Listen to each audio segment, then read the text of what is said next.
tonight, but which we will not have. Instead, only about 2,500 of 35,000 overall documents, some of which have been under seal for imagine this, 54 years. Right. First things first. Let's dispense with the fake news. I was reading the Daily Mail on the way here that said President Trump, new cover-up with JFK documents. This has nothing to do with President Trump. This is the FBI and the CIA requesting to be able to redact some of the documents. To hell with them. Well, yeah, I mean that seriously. Look, to hell with them. Because why should we, our president, any administration, put up with two agencies that over the course of what would be now 25 years since some of these documents were sealed. Hey everybody, this video is not for subscribers. I'm going to title it in such a way and tag it in such a way so there's just that 1 in a billion chance that a video like this finds its way out to a regular guy or girl somewhere in the world. Someone that actually believes most of the official story of the JFK assassination.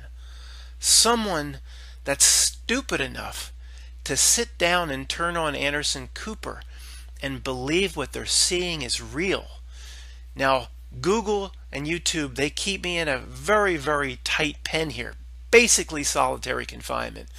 But every so often, there's a prison break. Every so often, a message like this can reach a regular person, and we could say, as Neo would say, or Morpheus, free a mind, or as Yoda might say, turn somebody away from the dark side.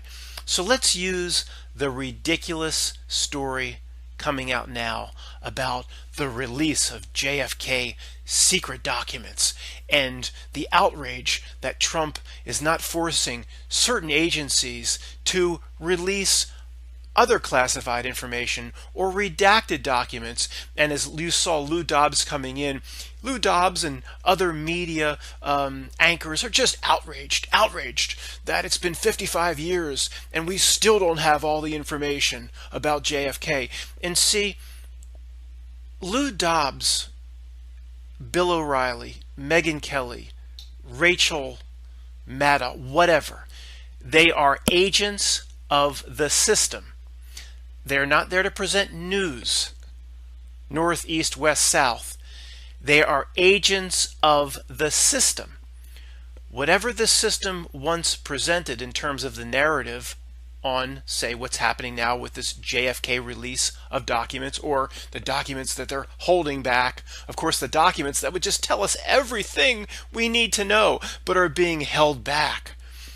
Lou Dobbs knows what's going on. And that's lesson number 1, not to the people that watch this channel, to the one person maybe 15 years from now that might find this video washed up on a desert island. Lou Dobbs knows exactly what's going on. Through his outrage, I can't believe that not only the agencies would not come clean with us after 55 years, there was more to that than you can't take much more of it. I just showed you a short clip. That Trump wouldn't lean on his own agencies. Come on. So he shows outrage. The message that comes to Joe and Mary, dope American citizen, is, well, if Lou Dobbs is outraged, that tells me, whether I realize it consciously or I'm too stupid to realize it, but at least my more powerful subconscious realizes that what's ever still being withheld and still being redacted, well, that's the real truth. Now, who would be dumb enough to believe that after 55 years they can't produce or fake any documentation that they want surrounding the JFK assassination? Is anybody really dumb enough to believe that the truth is there about exactly what happened? Whether there was anybody that joined Lee Harvey Oswald on the... First of all, for anybody's new to this, and I did escape the prison of YouTube, nothing about the official JFK story is correct. It's not like Lee Harvey Oswald did it, but he had help on the... Nothing about the JFK assassination story is correct. other than a few basic things, like JFK was assassinated, which he might not have been, but I'm not going to go there because I don't have any evidence that points to the fact that he's still alive, so it'd be ignorant for me to say that that's viable. I can't go there. I don't have any evidence. But because almost everything in this world is faked, if someone were to present evidence to me along those lines, I certainly would listen to it, but I don't want to lose anybody if I have gotten those one or two people watching that are not used to this sort of presentation. I don't want to lose them. So let's get back to what I was saying about the documents and what's still being withheld and redacted. Okay. By making this big stink and the way the story's coming out, it tells everyone that the truth still exists somewhere. Sure it does. Now, if the CIA or other very, very powerful elements in the US government had just 3 days before they had to release everything, 3 days before they had to release all their files, they could fake, destroy, and come forth with any fakery. They could reproduce old-looking 50-style typed classified documents or documents that have writing in the margin that give away certain bits of information. They could fake it in 3 days. So even if they released everything, they had 55 years to prepare whatever narrative they wanted to prepare. They had 55 years for whatever nefarious event went down in Dallas to cover it up, destroy it, and present even completely faked documents that point to the fact that what happened is over here when what really happened is over here. They could fake it in 3 days. They had 55 years. So who would be dumb enough to be sitting back waiting for these documents to come out like it's going to reveal anything? Who would be dumb enough to buy into the fact that they're releasing all these thousands of pages, but there's still documents being hidden, and Trump needs to lean on these agencies to come clean? The whole story is bullshit. Right back to the day itself. So let me get this straight. Little old Lee Harvey Oswald, he just happened to be. Of course, if you buy a rifle, a mail order catalog Italian bolt action rifle, he of course planned in advance to kill the president. Everyone would say he planned it in advance. He didn't just decide to do it a few hours before President Kennedy came by. Everyone would agree to that. So I would say to you, well, what a coincidence then that President Kennedy's motorcade just happened to come by the building where the killer happened to be working for 6 months. How does that happen when presidents don't announce their itinerary, or especially the travel route or itinerary where you're going top-down convertible? That's not something that's typically put out more than a day or a few hours before when the president's going top-down convertible, a headshot available. Not going to be put out 6 months later. So Lee Harvey Oswald could see that. He could say, 6 months from now, President Kennedy's going to be coming right by the Texas Book Depository building, so I'll go get a job there. You see how that doesn't work, and it doesn't make any sense that Lee Harvey Oswald just happened to be in the building? He planned to kill the president, and then the president just happened to go right by. That's just one of 1,000 things about the story that makes no sense. Okay, he plans on killing the president, so what are you going to do? You're going to order a cheap Italian bolt-action rifle. You wouldn't actually cash in your stamp collection, or actually put get maybe empty your savings account and actually get a real rifle. No, I'm not kidding. $12 through the mail order, old Italian bolt-action rifle. Maybe not old, maybe it was new, but even back then, a bolt-action rifle that comes from Italy through the mail at $12 is a piece of shit. Maybe if you plan on doing that to Kennedy, you might want to spend, say, I don't know, $55 or $80 or $100 on a real rifle. Maybe not bolt action. You don't have to have bolt action. If you need to get off 3 shots, why do you choose bolt action? There's no point in it if you plan on killing the president. But ooh, I'm introducing something that still for some reason is not widely accepted in this country. Perhaps Oswald didn't do it. Can you believe somebody dumb enough to actually put that out? Let's just for now go with the fact that Oswald did it and how ridiculous that story is. So you work in the building, president just happens to be coming by, you get your cheap ass rifle through the mail. Now what do you do on top of that? Well, you just walk right down in your backyard, you hold it up, and you have your picture taken in it. I know whenever I get a new rifle, I go out back and I just hold it up and say, girlfriend, take a picture. So then Life magazine, see, can take that picture and put it on Life magazine as their cover story and say, yeah, look at the madman posing with his rifle. So that's more believable than it's actually all a setup. This whole story about Lee Harvey Oswald is a setup. You want more information? The one guy stumbling upon this video? Well, we just happened to have Lee Harvey Oswald being interviewed on a television show a year before or 2 years before, announcing he was a communist. You know, back then, you know, the worst thing anybody could say at the time. I mean, that was on saying, just somebody popping up saying, I'm a communist, I want my whole neighborhood to know, was the same as popping up as somebody saying, I'm a devil worshiper and I want everybody to know, including the Baptist church at the corner. It was the same. It was that defiled, that horrific that somebody was labeled a communist back then. So he goes on they just happen to pull out this clip after he shoots the president, and they just happen to have Lee Harvey Oswald announcing that he's a communist. What a coincidence. And of course, someone that planned on killing President Kennedy would want to go on talk shows and announce himself to be a communist. But if you don't believe that, wouldn't it make more sense that every element of the Lee Harvey Oswald story is just a plant that's ready to go, so you can convince the masses of dummies in this country that he actually did it? The posing of the picture, him saying he was a communist, the fact where he worked, whatever. Okay, fine, he did it. He shoots President Kennedy with an old bolt-action rifle, 3 shots, 2 hits, and a headshot in 6 seconds. Something that no one since, with a bolt-action rifle, marksmen, super marksmen, have been able to duplicate. But as we learned in Full Metal Jacket, where did Mr. Harvey Oswald learn to shoot? In the Marine Corps, sir. That's right. He was in that book suppository building.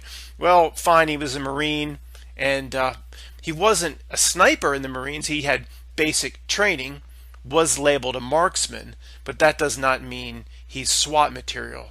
My understanding is being labeled a marksman, at least back then in the Marines, meaning he passed a certain competency level handling his rifle. And in the Marines, unless you're a sharpshooter, I don't believe they even trained with bolt action.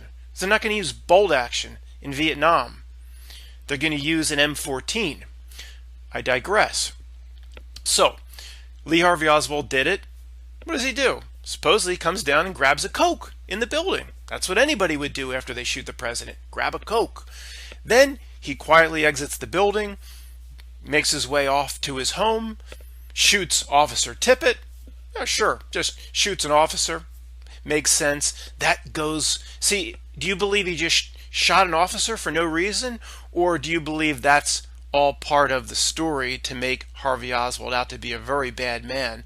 Then he goes home, or I don't know, after he shoots Officer Tippit, what would you do? Probably hide out somewhere maybe go into the woods or whatever. I don't know, but you maybe crawl into a dumpster? They have dumpsters in Dallas. No, he goes into a movie theater, they said, without paying for a ticket. Yeah, sure. Let's call attention to ourselves and not pay for the ticket. And of course, that's where the Dallas police found him. Now, if anybody believes that Lee Harvey Oswald was a lone gunman after just the few things that I presented, and there's much, much more, you're one of the dumbest human beings on the face of the earth. Let's continue. They get him in the movie theater.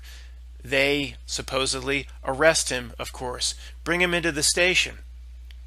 All the press, of course, is all over the Dallas police station. They get the rifle, which he just leaves up. The rifle's just right there on the 10th floor of the Dallas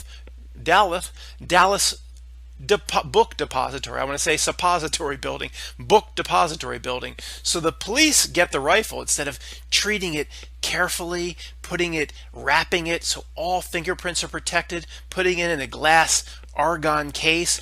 The police officer comes, he's lifting it up overhead. He's lifting it up overhead so all the press can take pictures. The press are swarming all over it. He's just lifting it up with his hands. He doesn't have gloves on. Yeah, that makes perfect sense. The most important murder weapon in the history of the United States. You're not going to protect it, put it away. You're just going to like parade it around the police station with your bare hands. Okay. Now maybe you can actually believe that. All right, well, what do they do to Lee Harvey Oswald? He has no rights. I'm well aware the Constitution's gone, but let's just go with what we thought America was back in the 60s. He has no rights. They just take him and they parade him up in front of 50 to 100 press. Put him out front all the lights are flashing, and they start asking him all these questions, and he says, until 2 or 3 minutes ago, I didn't even know what they were accusing me of. I didn't know I was being accused of killing President Kennedy until like back in the interrogation room like 2 minutes ago. So as an actor, he doesn't even get his lines right, because I very highly doubt they told him to say that. So when they arrested him with 50 police or whatever in the movie theater, and then they took him from car to car, surrounded by police, press as he came into the Dallas police headquarters, not anybody yelled about President Kennedy. Nobody said anything. The police didn't say anything. He had no idea. So, let's say you had a few parking tickets. That makes sense. Swarmed on by, you've probably heard at this point JFK has been shot. He was shot right outside where you work. So somebody probably said, there's something going on out there. President's been shot. So what did you think? Just because a few unpaid parking tickets, you're swarmed on in the movie theater, you're paraded through hundreds of press. So he had no idea that he was being held under the suspicion that he killed President Kennedy. That's what he told the press corps. And also, he has no rights. Just nobody's, 2.5 seconds after he's read his Miranda rights, just throw him in front of the press like he's guilty. I mean, you could almost use that for a mistrial. He has no right, but they don't care about rights. They knew there would never be a trial. It's all part of the script. The whole thing was scripted. So I don't know if they really killed Lee Harvey Oswald or not. It doesn't matter. I don't care personally. It doesn't matter because what went down was planned. Maybe they told Lee Harvey Oswald that, look, you are going to be set up. You're going to be, you're a communist, so you don't like JFK anyway. You're going to, something's going to happen to JFK, and we're going to blame it on you. But we're going to set you up with money, girls. We're going to take you back to your oh so beloved red Soviet Russia, and whatever else we're going to do. He might have been promised the world, and then we're just going to use this guy Jack Ruby to take him out, or whether the whole thing was faked. Who cares? I mean, I doubt, the powers that be don't come across to me like really kind and gentle people that wouldn't screw some little asshole like Lee Harvey Oswald. Most likely they screwed him. They just said, well, we don't want this guy talking. We promised him we'd set him up somewhere. Why would we want him talking? Take him out. So they had this caricature, whoever he was, called Jack Ruby. Whatever they tell you about Jack Ruby, how do you know any of it's real? How do you know one bit of it's real? He had shady connections here. How do you know? Because you watched a few television shows and that's what they want you to know about Jack Ruby? We know a guy then came up to Lee Harvey Oswald, and whether it was a fake shooting or a real shooting, it probably was real. Certainly looked faked and staged, including that perfect picture of when he gets hit in the gut. You've seen it. So Jack Ruby, who's this guy? So he's a shady character, of course, that had all these mob connections, but he just loves his country so much, and he loves JFK so much, that he's just going to throw his whole life away and go running out in the middle of the crowd of press. And what a coincidence, too, all the press are there to take the pictures, and he just gives his whole life away by shooting Lee Harvey in the gut, sacrificing himself. And let's just say that this Jack Ruby guy was working for the system or was a plant. What would generally happen if he was working for the system or did the bidding of the system? Would it be that he would actually go away to prison for life, and it would be documented every so many years? He'd be interviewed and you'd see him get old in prison, he would just die? Or if he was working for the system, would he fulfill his role by going into prison, but then, you know, a year and a half later he'd be out of prison? Oh, he just got sick and died. Yeah, he got sick and died. Yeah, that's believable. Yeah. So then Lee Harvey Oswald dies and Jack Ruby dies and never to be heard from again. And, you know, hey, maybe they offered him $2.5 million and you go to jail and you're separated from the other inmates and you're going to die in prison a year and a half, and the story then goes away. All the elements of the story, by coincidence, just all dried up or died, so there's no one to talk to, and the only truth that exists are in these redacted documents that the FBI won't release, and we all know the whole truth is in there. We won't have to speculate about the grassy knoll anymore, about Badge Man, about who popped up out of the sewer grate, about if the limo driver turned around and shot JFK when there was only 4 people there before the Mandela effect. Now there's 6. Or that to me is not a personal Mandela effect. I'm just saying what people would say. But now after the Mandela effect, after we went from 4 to 6, and the one guy that's watching this, now that I've introduced that element, he's now turning me off and has labeled me as crazy. But in other realities, we have Jackie turning to shoot JFK, as ridiculous as that is. But there wouldn't be the need for all this speculation if the FBI and other agencies would just release the documents, of which Trump, from an executive, the leader of the executive branch standpoint, has the power to release everything, but he's being blocked. Of course, if you believe anything about politics or what a president is real for that one person stumbling upon this video.